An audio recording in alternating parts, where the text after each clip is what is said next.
बिस्मिल्लाहिर्रहमानिर्रहीम। अस्सलाम वालेकुम viewers, hello friends, Ubaid birds channel में आप लोगों का खुश आमदीद। उम्मीद करता हूं दोस्तों आप सब खैरियत से होंगे। अल्लाह आपको सेहत तंदुरुस्ती दे, अपने हिफ्ज़ अमान में रखे। तो आज की वीडियो बना रहा हूं, कुछ भाइयों के सवाल हैं मेरे पास। तो कुछ भाई सवाल कर रहे थे कि हबीब भाई जिस तरह हमारे यहाँ बीमारी आई थी, तो बहुत से भाइयों के यहाँ बीमारी आई, पोट बंद की शिकायत थी, और मैंने उसका ट्रीटमेंट भी आपके भाइयों के साथ शेयर करा था। तो उसमें मेरा भी एक परिंदा जो है इसी यानी ट्रीट में वायरस में आ चुका था। ठीक है, तो अल्हम्दुलिल्लाह मैंने उसकी ट्रीटमेंट करी, वो बिल्कुल फ़िट हो गया।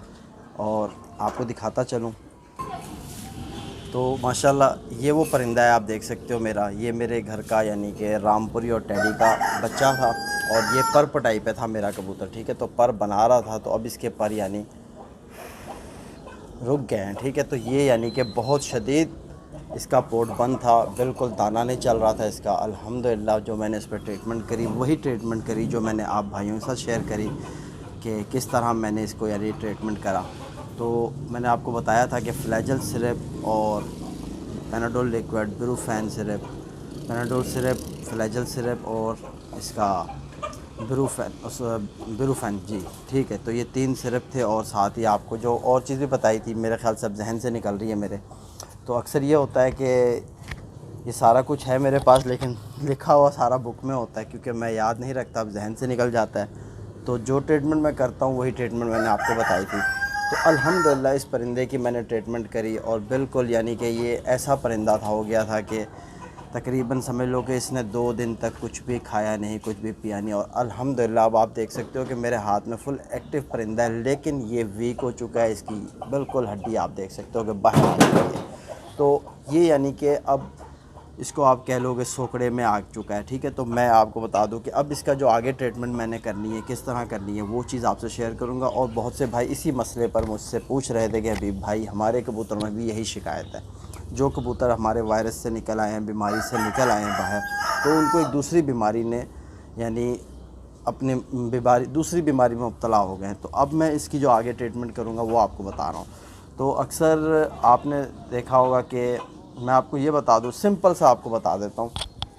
ठीक है, कि आपने 1 पाव दही ले लेनी है। ठीक है, 1 पाव आपने ले ली है दही।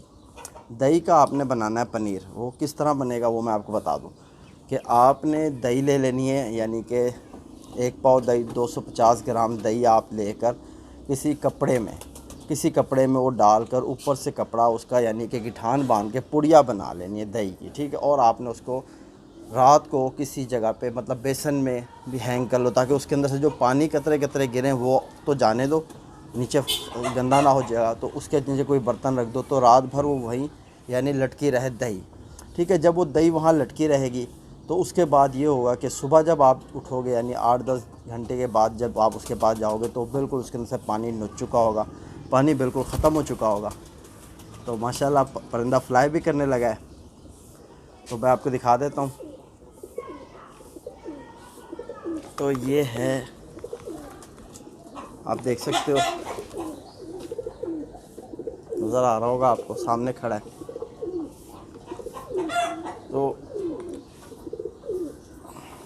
अल्हम्दुलिल्लाह कि इस परिंदे की ऐसी कंडीशन थी कि कोई भी देखता है इसे तो कहता कि ये तो बिल्कुल बस समझ लो कि अभी एक्सपायर हो जाएगा। लेकिन कहते हैं ना, जिसे अल्लाह रखे उसे कोई क्या चखे। तो बात यही है कि हमने मेहनत की और अल्लाह ने रंग दिया इंशाल्लाह, तो हमारा परिंदा बिल्कुल फ़िट हो गया। तो अब जो आगे का प्रोसेस है वो ये है हमारा, कि हमने इसके साथ जो दही आपने रात को लटका के रख दी थी, उसके सारा पानी निकल गया। तो सुबह आपने एक रोटी बना लेनी, यानी बिल्कुल छोटा सा एक पेड़ा बना लो। ठीक है, उसमें नमक नहीं डालना आपने, ये जहन में रखो। एक पेड़ा बना लो, एक रोटी बना लो, कच्ची पक्की रोटी बना के तकरीबन 2 से 3 बादाम की गिरी जितनी, बादाम जितनी, यानी कि आपने वही जो बनी हुई पनीर है आपकी दही की, वो आपने उस रोटी में बिल्कुल ऐसे हाथ से मसल देनी है। मसल के यकजान बना लो। और नाश्ते में सुबह जो है इस कबूतर को, जिससे मैंने आपको दिखाया कि बिल्कुल सीप निकली हुई है ना, तो आप इसको ये रोटी दो। इंशाल्लाह 2 से 3 हफ़्तों में आप रेगुलर यही प्रोसेस को रखो, ये आपके कबूतर में ख़ुद एक्टिव यानी आपको दिखेगा 1 ही हफ़्ते में कि आपका परिंदा दोबारा नीचे से भरना शुरू हो गया है।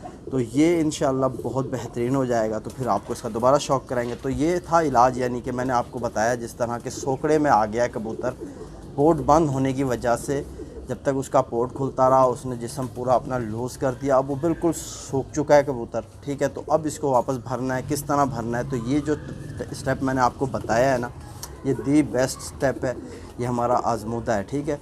तो आप यही चीज़ करो, बहुत ही सस्ता सा है। दही ले आओ और तकरीबन 20 यानी अगर आप ज़्यादा भी नहीं लेना चाहते तो उतनी ले लोगे जितनी मतलब आपकी वो बन जाए। बाकी जो है आप यानी कि वही पनीर को अगर फ्रिज में रख दोगे ख़राब नहीं होगा, डेली उसमें से आप निकाल के यानी बादाम की गरी जितना रोटी में बना के खिलाते रहो।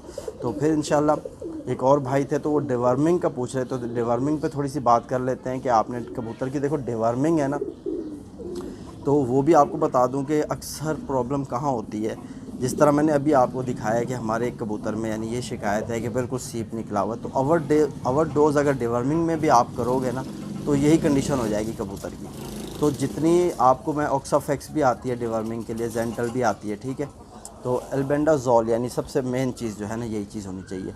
तो आपको जेंटल ले लेनी है। जेंटल आप यानी 1.5 लीटर पानी में आप यानी कि 4 ml, हद से हद 5 ml 1.5 लीटर पानी में मिला के अपने कबूतर को सुबह को, यानी कि ये ना हो कि यानी दोपहर का टाइम हो, गर्मी का टाइम हो, आप डिवर्मिंग करवा रहे हो कबूतर की, तो ये गलत है।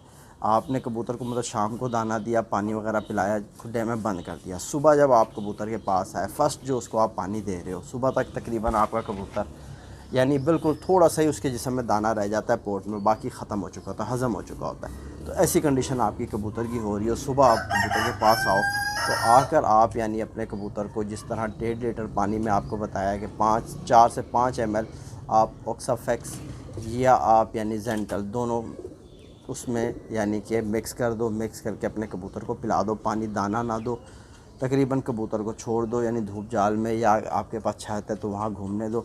इंशाल्लाह आपका कबूतर बीठे मारेगा, आप देखोगे उसके अंदर से कीड़े भी निकलेंगे बीठों में से, और जो दाना खाया होगा वो दाना भी यानी फ्रेश बाहर निकल आएगा, आप देखोगे वो चीज़ निकल आएगी। तो ये है डिवर्मिंग का मेन तरीका जो आपने कबूतर पे करना है। लेकिन अक्सर जो गलती हो जाती है वो कहाँ हो जाती है हमसे, ये हो जाती है कि जब हम कबूतर की डिवर्मिंग करते हैं तो उसके यानी मैदा जो है उसको हम डिस्टर्ब करते हैं, डाइजेशन सिस्टम जो उसका होता है, डाइजेस्ट सिस्टम, उसको हम यानी ज़रा कमज़ोर कर देते हैं ना कि डिवर्मिंग से।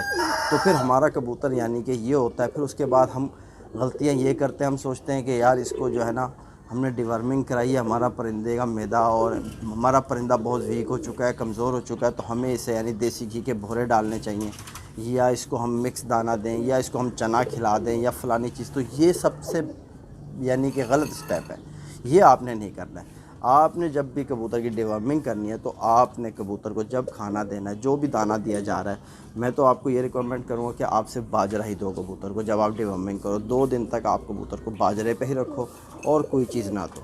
और बाजरा भी किस तरह आपने देना है, कम से कम आपने अगर दोपहर को दाना डाल रहे हो तो सुबह जब आप कबूतर के पास आओ तो आप वही बाजरा तकरीबन उनका जो है पानी में डिप करके रख दो। एक बड़ा सा बर्तन ले लो, उसमें पानी भर दो, वही दाना जो उनका बाजरा है उसी बर्तन में डाल दो, ठीक है। और तकरीबन वो 5 से 6 घंटे बाजरा उसमें भीगा रहे, और जब वो भीग के यानी आप देखोगे वही बाजरा यानी नरम हो चुका है और फूल चुका है, फिर वही बाजरा आप कबूतर को दो। इंशाल्लाह जब उस बाजरे को कबूतर खाएगा और उसका जो मैदा है उस पर ज़ोर नहीं आएगा, हाजमे पे परेशानी नहीं होगी कबूतर, क्योंकि दाना नरम हो चुका होगा। कबूतर को यानी हल्की ग़िज़ा देनी है आपने, सिर्फ 2 दिन देनी है। 2 दिन बाद तीसरे दिन बेशक आप देसी घी के भोरे डाल दो, या आप उनको रोटी का इस्तेमाल करा दो, कुछ भी करो। अगरचे आप ये भी नहीं करना चाहते तो फिर आप ये करो कि कबूतर को दाना नहीं दो, उसकी जगह आप रोटी के भोरे डाल दो, दी बेस्ट, ठीक है। रात की अगर बची हुई रोटी आपके पास है, मशीन में डाल के ग्राइंडर कर लो, वही रोटी कबूतर को खिला दो। लेकिन जब आपने यानी कि पानी पिलाया कबूतर को, कम से कम 3 से 4 घंटे कबूतर आपका ऐसा रहे कि वो चलता फिरता और आपकी नज़र उस पर होनी चाहिए कौन सा कबूतर आपका वीक हो रहा है, कौन सा कबूतर। आप देखोगे कि बड़ी बड़ी बीठें मारेंगे कबूतर, अंदर से सारी गंदगी निकाल देगा। इंशाल्लाह आपका कबूतर बिल्कुल फ़िट हो जाएगा। मैंने आपको ये जो तरीका बता दिया, आप इस तरीके को फॉलो करो। डिवर्मिंग का भी बता दिया और सोखड़े का इलाज भी मैंने आपको बता दिया कि आपने किस तरह करना है, ठीक है। तो इंशाल्लाह फिर मैं आपको नेक्स्ट वीडियो में फिर कुछ और बताएँगे। तो और भी बहुत से भाइयों के सवाल थे तो उस पर भी बात करेंगे। और साथ ही मैं आपको ये बता दूं कि आज ही मैंने हबीब कबूतरबाजी पर यानी कि एक वीडियो अपलोड करी है, वो भी नए शौकीन के लिए बहुत ही अहम टॉपिक था। तो आप उस पर भी जाओ मेरे हबीब कबूतरबाजी चैनल पर, वहाँ जो मैंने वीडियो अपलोड करी है तो आप उसको देखो। इंशाल्लाह आपके इल्म में इजाफ़ा होगा। और मेरी कोशिश यही रहती है कि मैं यानी जो चीज़ मेरे इल्म में है कबूतरबाजी के हवाले से वो आप तक पहुँचाई जाए, ताकि मेरे इस इल्म से जो है किसी भाई का फ़ायदा हो, और इल्म बांटने से बढ़ता है। तो इंशाल्लाह फिर मुलाकात होगी नेक्स्ट वीडियो में। तब तक के लिए अपने भाई भी को इजाज़त दो। तो फिर मिलते हैं। अल्लाह हाफ़िज़।